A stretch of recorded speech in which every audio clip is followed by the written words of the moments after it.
ऑक्टोबरला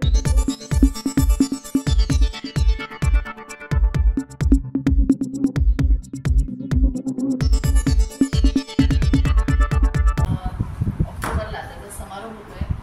यात्रा थोडीशी संपायला उशीर झाला कारण आमचे सहकारी राकेशजी नेवगी यांचं दुर्दैवी निधन झालं, त्यामुळे आम्ही काही दिवस यात्रा थांबवली होती आणि जवळपास 175 गावांमध्ये ही यात्रा अतिशय यशस्वीरित्या पोहोचली आणि आमचे मार्गदर्शक आदरणीय प्रवीण भाई भोसले, आमचे अध्यक्ष अमितजी सामंत यांच्या मार्गदर्शनाखाली आणि त्यांच्या ते स्वतः तिथे होते काही यात्रांमध्ये आणि भाई पण बऱ्याच ठिकाणी होते ही यात्रा, आणि आमचे सर्व पदाधिकारी या सगळ्यांच्या सहकार्यातून ही यात्रा अतिशय सक्सेसफुली म्हणजे यशस्वीरित्या संपन्न झालेली आहे। प्रत्येक गावागावामध्ये गेल्यानंतर खूप चांगला प्रतिसाद आम्हाला मिळाला, अतिशय चांगलं सगळ्यांचं आशीर्वाद, प्रेम, एक कौतुकाचे शब्द किंवा आशीर्वादाचे शब्द, त्या प्रत्येक ठिकाणच्या ग्रामदेवतेचा आशीर्वाद, हे सगळं आम्हाला भरभरून मिळालं, खूप प्रेम मिळालं सगळ्यांचं आणि त्यामुळे ही यात्रा यशस्वी होऊ शकली।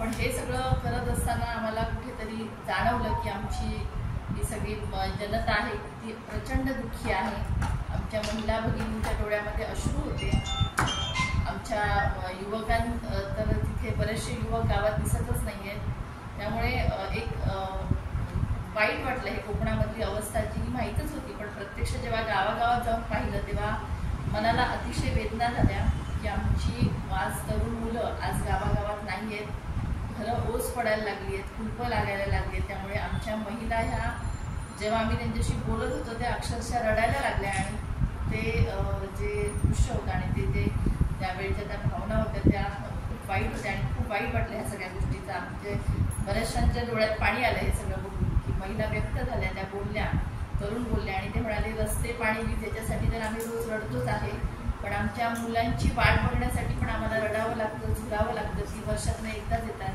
गणपती झाला, घरं भरलेली होती पण आता घरं रिकामी झाली आहेत, तर आमची मुलं आमच्याकडे राहत नाही। मोठं दुःख म्हणजे बेरोजगारीचं सावट आपल्या मतदारसंघात आहे। आरोग्यासाठी लोकांना दुसऱ्या राज्यात जावं लागतं, गोवा, बांबोळी, पुणे, मुंबई इकडे अवलंबून राहावं लागतं। म्हणजे आज आपल्या कोकणातल्या मुलांना आपल्या आरोग्यासाठी महाराष्ट्र बॉर्डर क्रॉस करावी लागते, याच्यासारखं दुर्दैव नाही।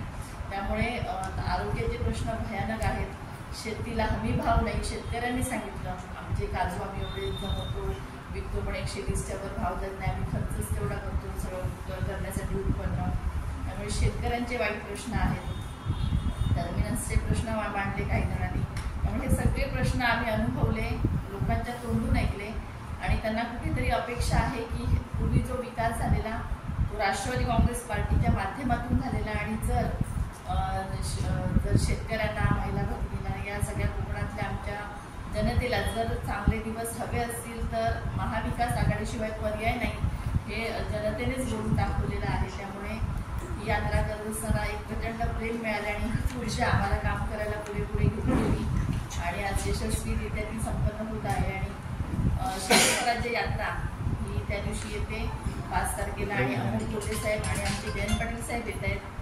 तुम्हाला सगळ्यांना माहिती आहे की अमोल कोल्हे यांनी जरी खासदार दुसऱ्यांदा असले तरी छत्रपती शिवाजी महाराजांचा आणि छत्रपती संभाजी महाराजांचा इतिहास हा घराघरामध्ये पोचवला, त्यामुळे तो इतिहास कळाला। बऱ्याच जणांना तो माहिती नव्हता, संभाजी महाराजांचा इतिहास हा प्रत्यक्ष सगळ्यांनी आपल्या टीव्हीवर पाहिला, त्यामुळे सगळ्यांना त्यांच्याबद्दल त्यांना त्यांचे विचार ऐकण्याची खूप आवड आहे, त्यांना बघण्याची आवड आहे। असं मतदारसंघात बरेच जण सांगायचे की अमोल कोल्हे नाही तर घेऊन या, आणि अमोल कोल्हे येत आहेत ही आपल्यासाठी खूप मोठी चांगली गोष्ट आहे की सगळ्यांना त्यांचे विचार ऐकता येणार आहे, त्यांना बघता येणार आहे।